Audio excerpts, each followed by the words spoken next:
ഏറ്റവും നല്ല അരി ഏതാണ്?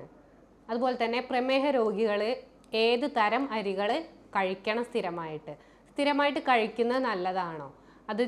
അതുപോലെ ചപ്പാത്തി ഈ ചോറിന് പകരം കഴിക്കുന്നത് നല്ലതാണോ? ഇത്തരം സംശയങ്ങൾ ഡെയിലി പ്രമേഹ രോഗികൾ ചോദിക്കുന്നതാണ്. അപ്പോൾ ഇന്ന് ഞാൻ പറയാൻ പോകുന്നത് ഈ സംശയങ്ങളുടെയൊക്കെ ഒരു പരിഹാരമാണ്.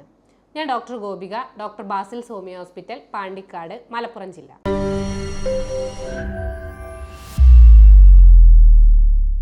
ഇപ്പോൾ സ്ഥിരമായിട്ട് വരുന്ന പ്രമേഹ രോഗികൾ ചോദിക്കുന്ന ക്വസ്റ്റ്യൻസിനുള്ളൊരു ആൻസറാണ് ഞാൻ ഇന്നിവിടെ വീഡിയോയിൽ പറയുന്നത്. ഏറ്റവും നല്ല അരി ഏതാണ് സ്ഥിരമായിട്ട് ഉപയോഗിക്കാൻ പറ്റുന്നത്, അതുകൊണ്ട് എന്തൊക്കെ ഗുണങ്ങളുണ്ട്, എന്തൊക്കെ ദോഷങ്ങളുണ്ട്, മാറ്റങ്ങൾ എന്തൊക്കെയാണ് ഉണ്ടാവുക, ഷുഗറിൽ എന്തൊക്കെ ചേഞ്ചസ് ഉണ്ടാവും, അതുപോലെ തന്നെ എത്ര ടൈം വെച്ചിട്ടാണ് അതിൻ്റെ ഷുഗർ കൂടുക, പെട്ടെന്ന് കൂടുകയോ കുറയോ എന്നുള്ളതൊക്കെയാണ്. അപ്പോൾ അരി എന്ന് പറയുന്നത് നമ്മൾ സ്ഥിരമായിട്ട് കാണാറുണ്ട്. വെളുത്ത അരിയുണ്ട്, തവിടുള്ള അരിയുണ്ട്. പണ്ട് കാലങ്ങളിൽ എന്ന് പറഞ്ഞാൽ സ്ഥിരമായിട്ട് തവിടുള്ള അരിയാണ് ഉപയോഗിച്ചിട്ടുണ്ടായിരുന്നത്. അന്നെന്ന് പറഞ്ഞാൽ ജീവിതശൈലി രോഗങ്ങളും പൊതുവേ കുറവായിരുന്നു. അത് കൊളസ്ട്രോൾ നോക്കുകയാണെങ്കിൽ, ഷുഗർ നോക്കുകയാണെങ്കിൽ, BP ഒക്കെ പൊതുവേ കുറവായിരുന്നു. പക്ഷേ ഇന്ന് അങ്ങനെയല്ല. ഇന്ന് കൂടുതലായിട്ട് ജീവിതശൈലി രോഗങ്ങൾ കൂടുന്നുണ്ട്. അത് ഈ അരിയിലുള്ള മാറ്റവും ഒരു കാരണമാണ്. അപ്പോൾ ഇന്നെന്ന് പറഞ്ഞാൽ വെളുത്ത അരിയാണ്. നമ്മൾ മില്ലിൽ പോയിട്ട് റിഫൈൻഡ് ആയിട്ടാണ് അതിൻ്റെ തവിട് കംപ്ലീറ്റ് കളഞ്ഞതിന് ശേഷം മാത്രമാണ് നമുക്ക് അരി കിട്ടുന്നത്. പക്ഷെ പണ്ട് അങ്ങനെയല്ല, തവിടുള്ള അരിയായിരുന്നു. ഈ തവിട് എന്ന് പറയുന്നത് അത്രയും ഒരു പോഷക കലവറയായിട്ടാണ് നമ്മൾ പറയുന്നത്. ഒരു അരിക്ക് എന്ന് പറഞ്ഞാൽ 3 ഭാഗമാണുള്ളത്.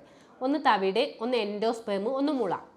അപ്പോൾ ഈ തവിടിൽ എന്ന് പറയുന്നത് ധാരാളം വൈറ്റമിൻസ് ഉണ്ട്, ധാരാളം മിനറൽസ് ഉണ്ട്. B കോംപ്ലക്സ്, അതുപോലെ തന്നെ C, D, ഇതൊക്കെ ഈ എല്ലാ വൈറ്റമിൻസും നമുക്ക് തവിടിൽ കാണാൻ പറ്റും. അതുപോലെ തന്നെ ഫൈറ്റോ കെമിക്കൽസ് ഉണ്ട്, ആൻറ്റി ഓക്സിഡൻസ് ഉണ്ട്, അയേൺ ഉണ്ട്, ഫോസ്ഫറസ് ഉണ്ട്, മഗ്നീഷ്യം ഉണ്ട്. അപ്പോൾ ഇത്തരം വളരെ നമുക്ക് ശരീരത്തിന് ആവശ്യമുള്ള ധാരാളം കണികകളുള്ള ഒരു പാർട്ടാണ് തവിട്. അതുകൊണ്ട് തന്നെയാണ് അതിനെ പോഷക കലവറ എന്ന് പറയുന്നത്. ഇതിൽ കാർബോഹൈഡ്രേറ്റ് വളരെ കുറവാണ്. എൻഡോസ്പെർമിൽ എന്ന് പറഞ്ഞാൽ ഒരാവശ്യത്തിന് കാർബോഹൈഡ്രേറ്റ് ഉണ്ട്, പ്രോട്ടീൻ ഉണ്ട്, ചെറിയ രീതിയിൽ വിറ്റാമിനും ഉണ്ട്.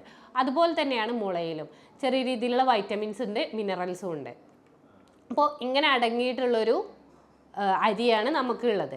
ഇപ്പോൾ എന്ന് പറയുന്നത് വെളുത്ത അരിയായി. അപ്പോൾ ഈ തവിടിലുള്ള എല്ലാ പോഷകങ്ങളും നമുക്ക് നഷ്ടപ്പെട്ടു. പിന്നെ തവിടിലുള്ള ഒരു മെയിൻ എന്ന് പറയുന്നത് നാരുകളാണ്. നാരുകൾ എന്ന് പറഞ്ഞാൽ 2 ടൈപ്പ് ഉണ്ട്.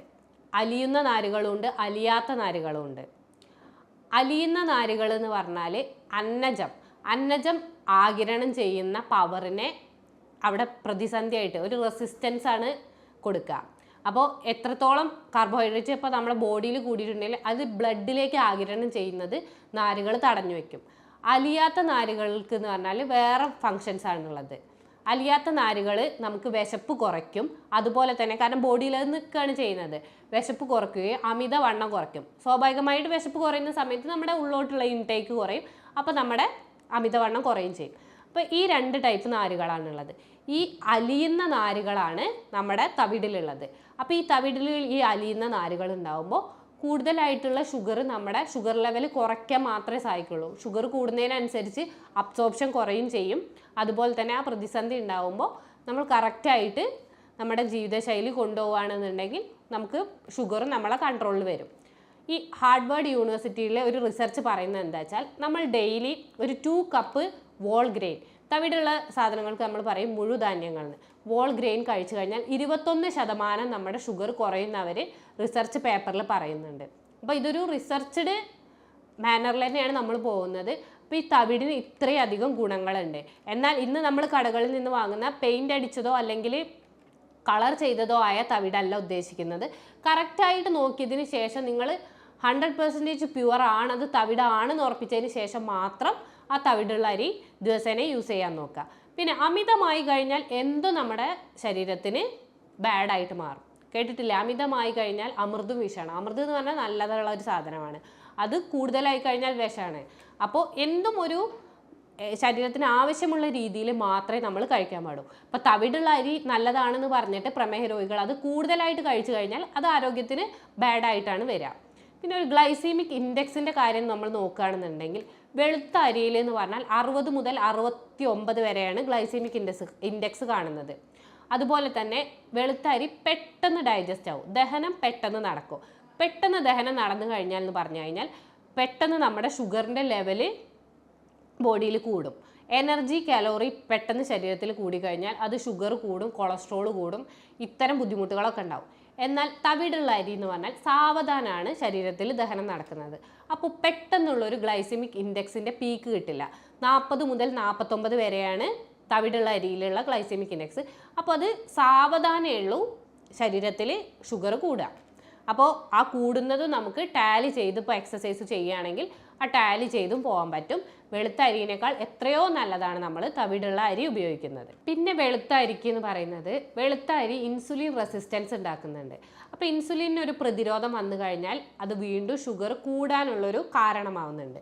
അപ്പോൾ ഇതും ഒരു വെളുത്ത അരി ഉപയോഗിക്കാതിരിക്കുക എന്നുള്ളതിനുള്ളൊരു സിറ്റുവേഷനാണ്. അതുപോലെ തന്നെയാണ് പണ്ട് കാലങ്ങളിൽ എന്ന് പറഞ്ഞാൽ ഇപ്പോൾ ഒരു നമ്മൾ 3500 4000 കലോറി ഉള്ളിലേക്ക് എടുത്തിട്ടുണ്ടെങ്കിലും അതിനനുസരിച്ചുള്ള അധ്വാനം ഉണ്ടായിരുന്നു. അപ്പോൾ തവിടുള്ള അരിയാണ് കഴിച്ചതെന്നുണ്ടെങ്കിൽ ആ അധ്വാനം ചെയ്യുമ്പോൾ ഓട്ടോമാറ്റിക്കായി ആ കഴിച്ച ഇതിനുള്ള ചെറിയ ഷുഗർ ആണെങ്കിലും അത് ടാലിയായിട്ട് പോകും. പക്ഷേ ഇന്നെന്ന് പറയുന്നത് വെളുത്ത അരിയിൽ പെട്ടെന്ന് നമുക്ക് ഊർജ്ജവും കാലോറിയും കിട്ടുന്നു, നല്ല ഹൈ സ്പീഡിൽ എനർജി കിട്ടുന്നു. പക്ഷേ ഇതൊന്നും നമ്മൾ യൂട്ടിലൈസ് ചെയ്യുന്നില്ല, അധ്വാനം വളരെ കുറയും ചെയ്യും. അപ്പോൾ ഇതും ഒരു ഷുഗർ കൂടുന്നതിന്, ഇന്നത്തെ ഒരു സമൂഹത്തിൽ ഷുഗർ കൂടുന്നതിന് കാരണമാണ്. അപ്പോൾ കൂടുതലായിട്ട് അധ്വാനം ചെയ്യാൻ ഡെയിലി എല്ലാവരും ശ്രദ്ധിക്കുക. പിന്നെ എന്ത് കഴിക്കുകയാണെങ്കിലും കറക്റ്റ് അളവ് നോക്കിയതിന് ശേഷം കഴിക്കുക. എപ്പോഴും ഒരു കപ്പ് ഉച്ചയ്ക്കാണ് പറയുക, 1-2 കപ്പ് മാത്രം കഴിക്കാൻ ശ്രദ്ധിക്കുക. ആ കഴിക്കുന്നത് ഉച്ചയ്ക്ക് കഴിക്കാനാണ് പൊതുവേ പഠനങ്ങൾ പറയുന്നത്. അല്ലാന്നുണ്ടെങ്കിൽ രാവിലെ കഴിക്കുന്നുണ്ട് കുറച്ചെന്നുണ്ടെങ്കിൽ കുറച്ച് ഉച്ചയ്ക്ക് കഴിച്ചു വിചാരിച്ചിട്ടും ബുദ്ധിമുട്ടുകളില്ല. പിന്നെ ചിലർ ചോദിക്കാറുണ്ട് കഞ്ഞി കുടിക്കാമോ എന്ന്.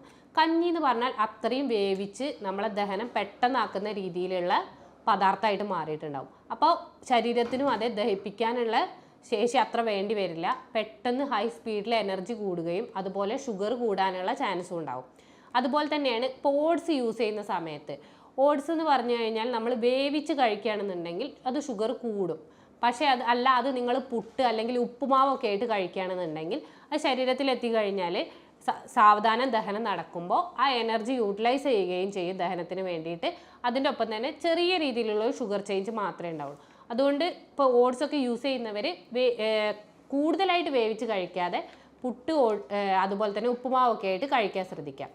ഈ രീതിയിൽ നിങ്ങൾ കറക്റ്റായിട്ട് കഴിക്കുകയാണെന്നുണ്ടെങ്കിൽ നിങ്ങൾക്ക് നല്ല രീതിയിൽ ഷുഗർ കൺട്രോൾ ചെയ്യാവുന്നതാണ്. പിന്നെ ഒരു ദിവസം ഉച്ചയ്ക്ക് കഴിക്കുന്ന ഒരു ലഞ്ച് എന്ന് പറയുന്നത് നിങ്ങൾ എന്തായാലും അതിൽ 4/1 മാത്രമാണ് നിങ്ങൾ ചോറ് കഴിക്കാൻ പാടൂ. അത് തവിടുള്ള അരി എടുത്താൽ അത്രയും നല്ലതാണ്.